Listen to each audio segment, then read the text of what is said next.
So my name is Nicole Smith. I am from El Dorado, Arkansas, Union County, and I am a commissioner for the Arkansas Martin Luther King Commission. And we are here in Selma, Alabama to commemorate the 55th anniversary of the Bloody March for voters' rights. And yesterday we went to the monument, and I am getting emotional, and I was expressing how emotional this was. I thought just being on the bridge yesterday was emotional because you could feel our ancestors' spirits there. I could.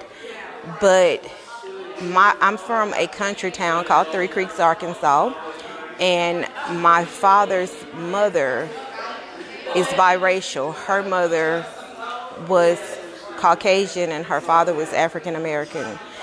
And her family was prominent. Her mother's family was prominent. They were doctors. And back then, my great-grandfathers didn't want anything to happen to them, so he moved them out in the woods away from everybody else in an isolated area and kept them basically banished from everybody.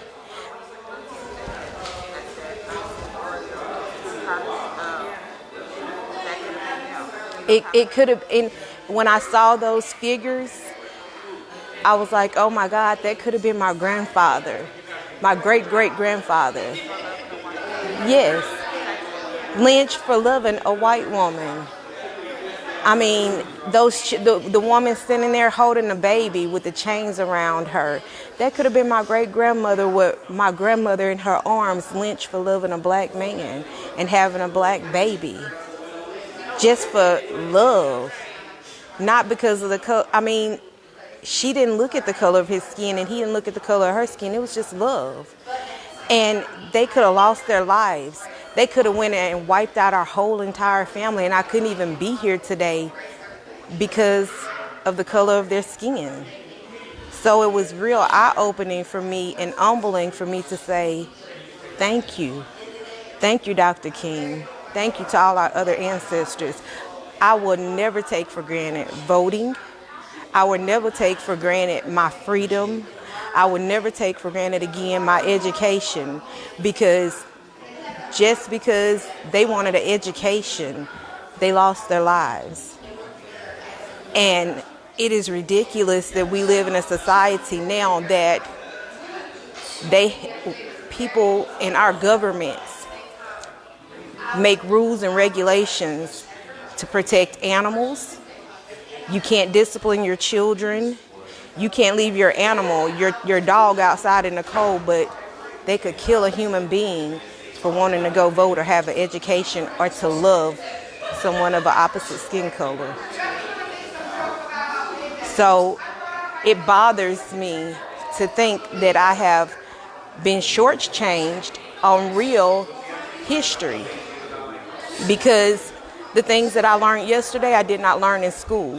And I feel like we are serving our children an injustice right now with education, because they might just learn something and do things different if they seen what they actually had to go through just to be alive, just to be loved, or just to breathe, just to walk. Because I saw and read that just because one gentleman walked on a different side of the street, a side that they said black people couldn't walk on, only white people could walk, they hung him.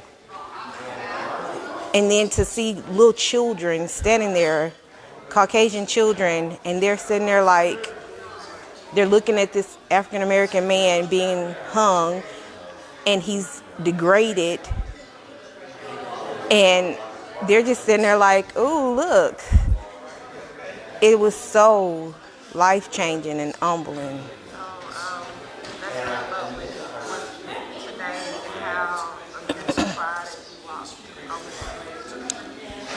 Yes, today is going to be empowering, because when I walk across that bridge, I'm walking across that bridge not just for me.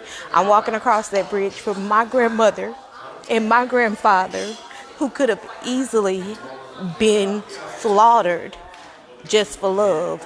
And I'm walking across that bridge for Dr. King and all the other activists and protesters for our freedom. So I just challenge everybody.